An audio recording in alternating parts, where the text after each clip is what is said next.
I got in early that morning, like I always did. No one else was in yet. I unlocked my office, dropped my bag, and powered up the system. First thing on my list, the quarterly fleet readiness report. I'd spent the past 2 weeks double-checking every figure. Flight logs, maintenance downtime, parts inventory, crew certifications. It was clean, tight, and accurate down to the last decimal. By 7:30 a.m., I had it loaded into the executive deck for the strategy meeting at 9. I was sipping burnt break room coffee when a new notification popped up. It was from Kylie Hastings. Subject, updated report for review. I clicked it. My stomach dropped. There it was. My fleet readiness report. Same format, same charts. But one critical line had been changed. The projected maintenance spend for Q4 wasn't $5 million like I had written. It now showed $50 million. 50 million. No explanation, no notes. Just a silent nuke tucked inside a spreadsheet. Quick note, before listening, share which city or country you're watching from. I checked the file history. The edit had been made less than an hour ago, by her. Kylie, the COO'S daughter, fresh out of some fancy logistics certification program, now head of operations. No real-world experience, but already throwing weight like she'd built the company herself. I ran the numbers again. There was no version of reality where we'd spend that much in one quarter, unless every aircraft caught fire and fell out of the sky. That kind of number would trigger audits/bonuses, even put clients on pause until the books got cleared. At 8:55, I walked into the executive conference room holding my printed copy. The usual suspects were there: the CFO, Senior Maintenance Director, Client Relations VP, and then Kylie, seated like she owned the place. Her dad, the COO, walked in last, nodded once, and took the head of the table. Kylie led the deck. Slide after slide, nods all around, until she got to my report. And as you can see, projected maintenance spend for Q4 is $50 million. That's incorrect, I said. My voice cut through the room like a blade. The actual projection is $5 million, based on confirmed scheduled maintenance and parts pipeline. She froze mid-sentence. Everyone looked at me, then at her. No one said a word. The COO didn't blink. Just stared like he was watching a car crash in slow motion. Kylie's lips tightened. She clicked to the next slide without correcting herself. After the meeting, nobody said a thing. I walked out, heart pounding. A few glances. Mostly silence. I passed my assistant, Rachel. She looked away. By noon, the office felt colder, like I'd opened a door no one wanted touched. I sat at my desk the rest of that afternoon pretending to work. No one came by. No questions, no eye contact, not even the usual nod from Dave in finance when he passed my door. Rachel, my assistant for the past 4 years, barely glanced up when I stepped out to refill my coffee. She was typing something fast, probably an email she didn't want me to see. The office was dead quiet, but the tension felt like static clinging to everything. Every footstep in the hallway made me look up, half expecting someone to say something. But nobody did. At 5:47 p.m. exactly, an email pinged. Subject: immediate HR meeting. Conference room B, no calendar invite. Just that one line. I pushed back my chair. My palms were sweating before I even stood up. The walk to conference room B felt like crossing a firing range. When I opened the door, Lynn from HR was already seated, papers neatly stacked in front of her. The COO sat in the corner like a statue, arms crossed, not even pretending this was a conversation. "Thanks for coming, Mason," Lynn said, smiling like it was some normal end-of-day check-in. "We wanted to meet briefly before close." I nodded once and sat down. She glanced at the COO. He didn't say a word. She started reading. "As of today, we're terminating your employment with Ridgeline Maintenance Group. The reason cited is disrupting team cohesion and undermining leadership during a critical planning cycle." My mouth went dry. I didn't speak. She kept going. "You'll receive a severance package equivalent to 12 weeks' salary on condition of signing the enclosed non-disparagement agreement.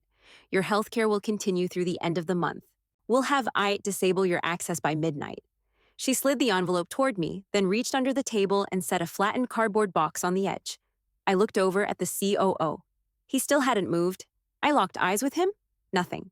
Not even a blink. Just that same empty executive stare like I was a printout he didn't need anymore. Lynn gave a polite pause. "You're welcome to box up anything personal tonight. We have a security officer who'll escort you out." I stood up. "Understood." That was all I said. I packed in silence. My 7-year service plaque, the framed photo of my dad and me in front of the Cessna we rebuilt, a few notebooks, a coffee mug from a client who'd once told me I saved their whole summer route. Rachel still didn't look up. The security guy didn't say much, just held the elevator and walked me out through the side exit. I carried that box like it weighed 100 pounds. I didn't cry. I didn't even feel angry yet, just cold, like the whole building had already decided I was gone before I ever opened my mouth in that meeting. When I got home, I dropped the box in the hallway and locked the door behind me. I walked straight to the back closet and pulled out the secure drive I kept tucked behind an old flight jacket. Labeled, encrypted, backed up twice. 7 years of documentation, client repairs, emergency maintenance pulls, down to the wire engine swaps, stuff that didn't go in the reports, stuff that built trust. I wasn't holding on to it out of revenge. I kept it because I knew the value of showing up when planes were grounded and no one else picked up the phone. I powered up my personal laptop and plugged the drive in. Everything was still there, sorted, time-stamped, clean. These weren't secrets. They were receipts. I stared at the file list, fingers hovering above the trackpad. I didn't know what would happen next, but I knew one thing, clear as day. They'd boxed me up and sent me out like trash, but they hadn't taken my work. And they hadn't taken what I built with it. Not even close. I sat at my kitchen table, lights off except for the glow of my laptop, and typed out a short post. After 7 incredible years, I've stepped away from Ridgeline Maintenance Group. I'm proud of what we built, grateful for every aircraft I touched, every crisis we solved, and every client who trusted us to get them off the ground. I don't know what's next yet, but I know it'll fly. No names, no finger pointing. Just clean, vague enough to pass legal muster, but sharp enough for people who knew how to read between the lines. I hit post. It took 6 minutes. Ping, ping, ping, ping. DMs started coming in almost instantly. Engineers I'd worked with in Dallas, pilots I'd bailed out of scrapped runs in Denver, even a mechanic from Atlanta I hadn't spoken to since 2019. One from a major charter client. What happened? We just had a service call rescheduled without notice. Another, if you land anywhere new, let us know. We'll follow. A third, you okay? That wasn't just a goodbye. That was a signal. Quick note, while you're listening, tell us which country you're watching from. I didn't reply to any of them. Not yet. Instead, I called Marco. He picked up on the second ring. I was wondering when you'd call. Tell me again about the non-compete. You're still under it, he said. 18 months. You can't solicit former clients, and you can't use confidential pricing models. But existing relationships? Those are yours. You're allowed to exist, Mason. You can breathe in the same industry. Even if they come to me, you're not a ghost. If someone knocks on your door, you don't have to pretend you're dead. I let that sit for a second. You don't sound surprised, I said. I'm not. You're too damn good at what you do. They knew it. That's why they panicked. He was right. I didn't get fired because I messed up. I got fired because I refused to play along. I closed the laptop and grabbed a notepad from the drawer. That night, I started organizing my archive. Not to weaponize it, just to understand it better. Each folder had a story. Unscheduled AOG events, holiday weekend rescue jobs, the midnight engine airlift we pulled off for a medevac client in Spokane. I tagged files, backed up the drive again, and built out a simple system. By the time I looked up, it was past 2 a.m. My eyes burned, but I kept going. Fear didn't leave. It was still there, sitting on my chest, whispering every worst-case scenario. But under the fear, I felt something I hadn't felt since before Kylie showed up. Control. I wasn't guessing anymore. I knew what I had. I knew who trusted me. And I knew that in this industry, no one cares what your title was. They care whether the plane takes off when it's supposed to. I didn't know exactly what I was building yet, but I knew this much. I wasn't done. I found a shared industrial workspace across town. Nothing fancy, just concrete floors, beat-up metal desks, and the smell of machine oil hanging in the air. Half the guys there were retired Air Force or NASA contractors who didn't know how to sit still. The other half were freelancers with scars and sharp opinions. I paid $200 a week for a desk by the back window. No nameplate. No receptionist. Just Wi-Fi, coffee, and space to breathe. I set up my laptop, plugged in my drive, and started reviewing old maintenance logs. Slow, methodical. I wasn't looking to strike gold. I just needed to feel like I was doing something real. 2 hours in, my inbox pinged. Subject, cease and desist. Immediate action required. It was from Ridgeline's legal team. They accused me of willfully misrepresenting former employer affiliations, retaining proprietary documents, and targeting clients in breach of non-compete terms. They gave me 48 hours to respond or face legal action. For a second, my vision tunneled. They were going to drag my name through the mud, make me toxic, tank every reference and tell every client I was unstable. I could feel the panic starting to build. I called Marco. He picked up instantly. Yeah, I figured this was coming. They're saying I breached contract. He didn't even sigh. No, you didn't. You didn't reach out to anyone. They're pissed because people are talking, and it's not about them anymore. They mentioned proprietary documents. You didn't take blueprints or pricing models. You took public-facing maintenance records, files you managed personally. Nothing trade secret about a fan blade swap in Cleveland.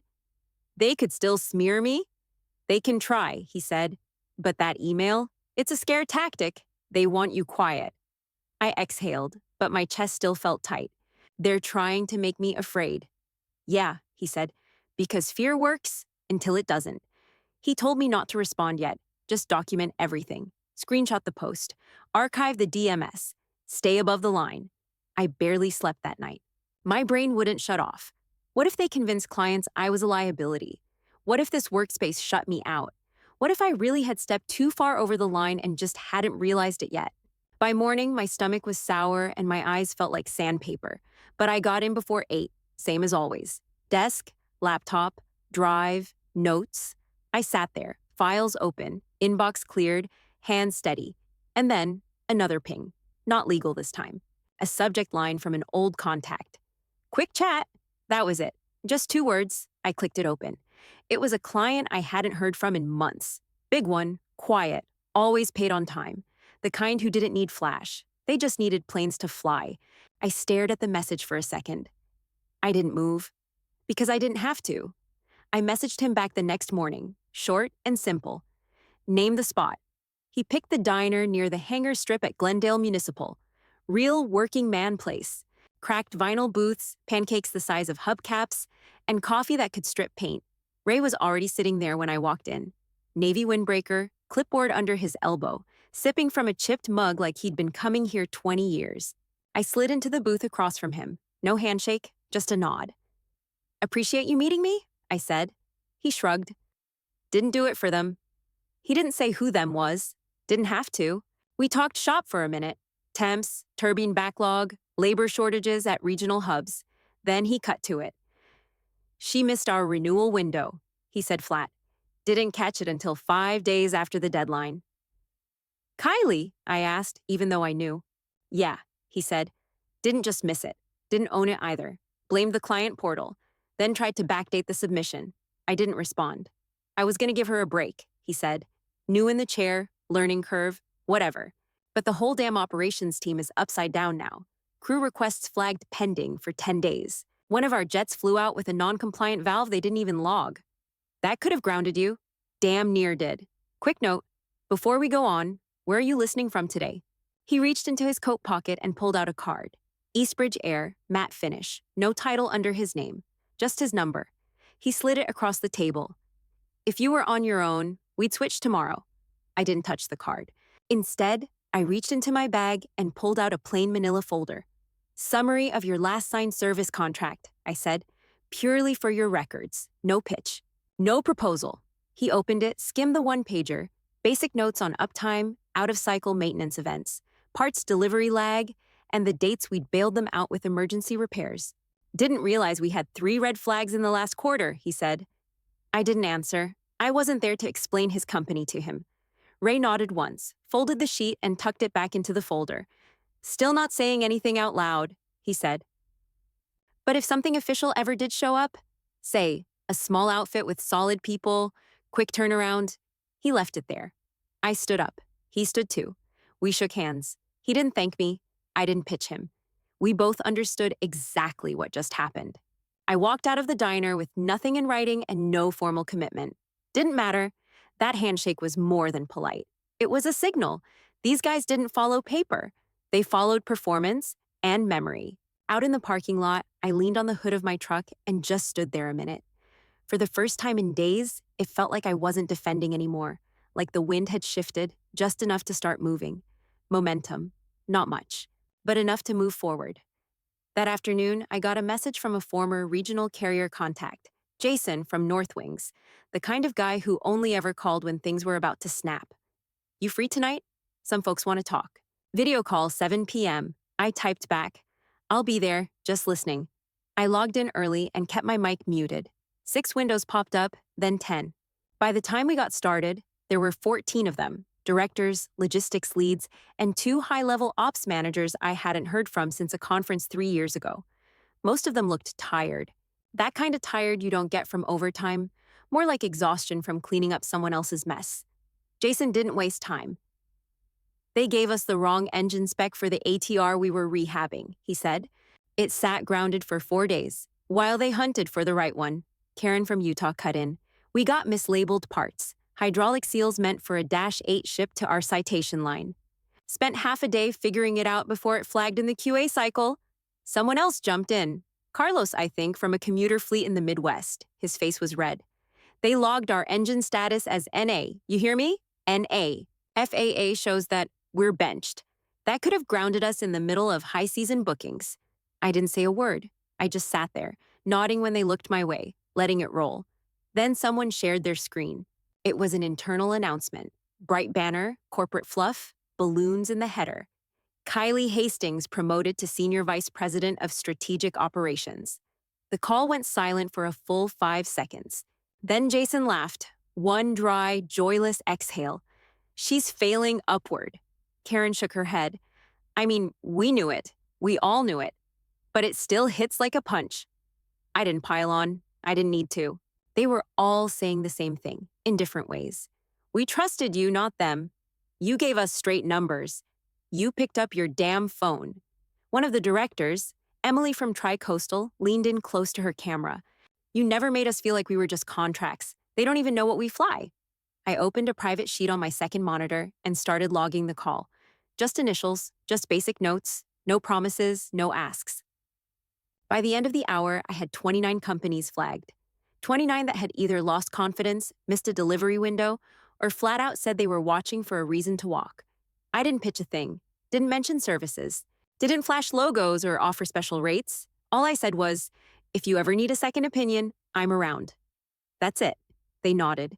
A few said thanks. A few just hung up quietly, probably pissed off all over again. After the call ended, I leaned back and stared at the screen. 29, not angry, not loyal, just done. They weren't looking for a savior, they were looking for gravity.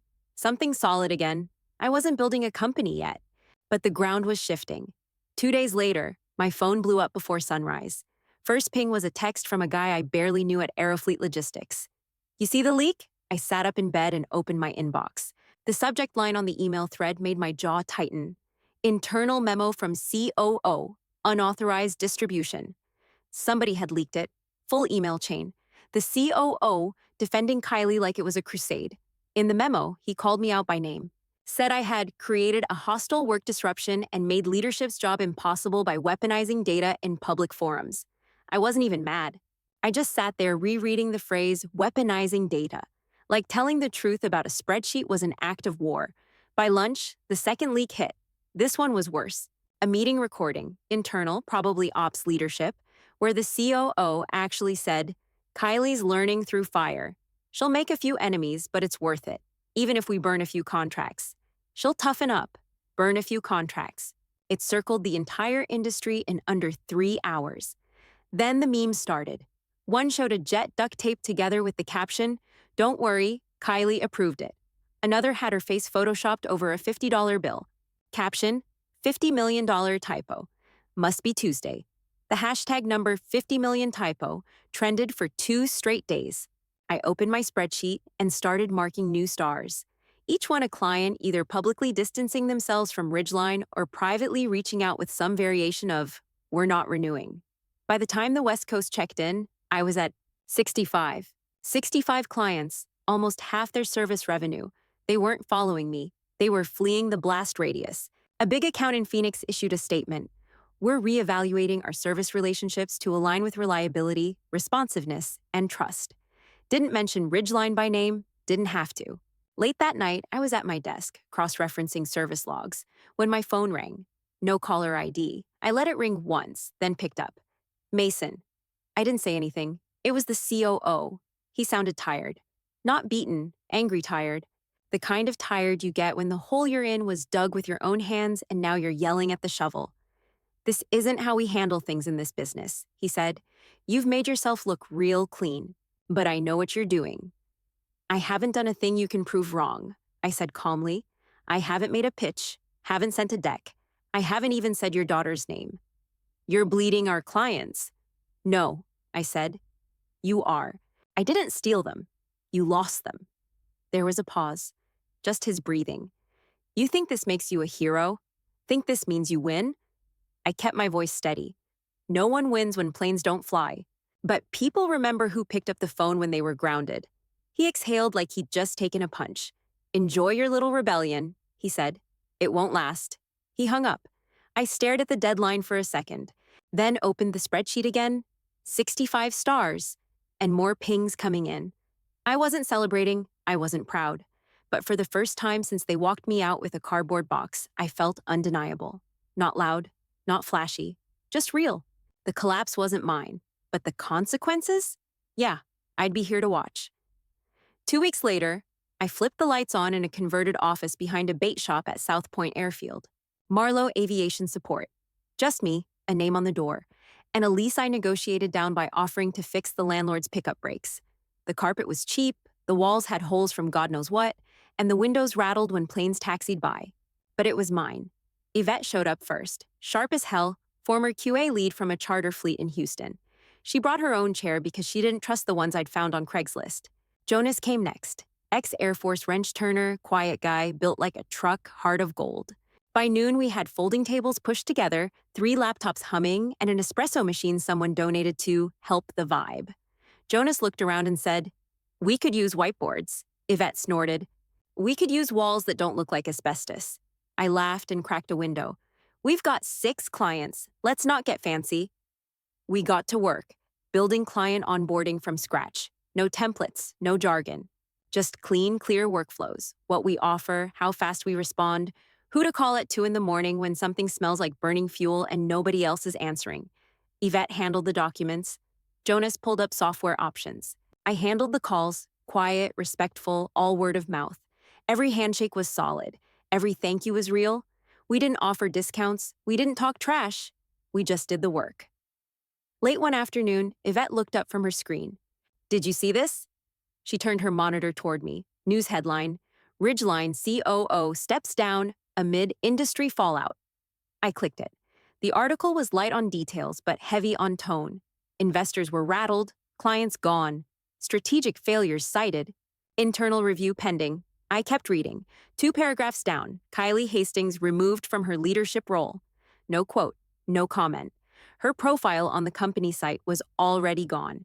I checked her LinkedIn out of curiosity. Banner image deleted. Job title removed. Just 2 gray words under her name. Open to opportunities. Jonas leaned against the door frame, sipping coffee. Think she saw it coming? No, I said. She thought the name was enough. I didn't feel satisfied. I didn't feel smug. I just felt clear, like something had finally been scraped off me. That night, the 3 of us stayed late finishing our first full maintenance strategy for a small medevac fleet. We printed 2 copies, triple-checked every figure, and got it bound at the gas station printer 2 blocks over.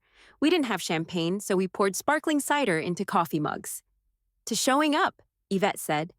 "To being on the call list," Jonas added. I raised mine last. "To no one taking this from us." We clinked, laughed, and kept sipping. No speeches, no victory laps. Just the hum of something good starting to settle in. I stood by the door for a minute before locking up. A Cessna took off in the distance, low and steady. I didn't need a parade. I didn't need revenge. I just needed what we'd built to be real. And now it was. We'd just signed our first major airline support contract, mid-tier carrier, 10 regional aircraft, monthly maintenance plus on-call dispatch. Nothing flashy, but steady. Real growth. Real trust. I was filing the paperwork in the back office when I heard the knock. 3 short taps. I opened the door, and there she was. Kylie. No glossed lips, no designer bag. Hair pulled back. Jeans, plain gray tee. Eyes that didn't try to look through me this time. "I'm not here for a job," she said quickly. "I know better." I didn't invite her in. I just stepped out and shut the door behind me. She looked around at the dented mailbox, the rusted security light above the door. Didn't think I'd find you here. Most people didn't. We walked toward the airfield fence. Wind kicked up dust. She didn't flinch. I got humbled, she said. You don't need to say it. I know. I didn't. She stared out at the tarmac. How'd you keep them loyal through all of it? How'd you know when to speak up? We stopped near the edge of the fence, just outside the hangar line. I thought for a second, then said, relationships aren't built in reports. They're built in showing up when it counts. She nodded slowly. Yeah, I didn't get that. Not until everything came apart. I didn't say more. There wasn't anything else to teach. She turned to go, then stopped. I'm not asking for a handout. I just needed to know. Now you do. She left without a handshake. No ask, no offer. Just walked back the way she came. I stood there alone for a while, watching the sun reflect off the runway. A small plane taxied out, lined up, and climbed into the sky. It wasn't power I felt watching it lift. It wasn't pride. It was quiet and peace. No boardroom, no politics, no one waiting to yank the rug. Just this, what we built and the air under our feet. For the first time in a long time, I knew no one could take this from me.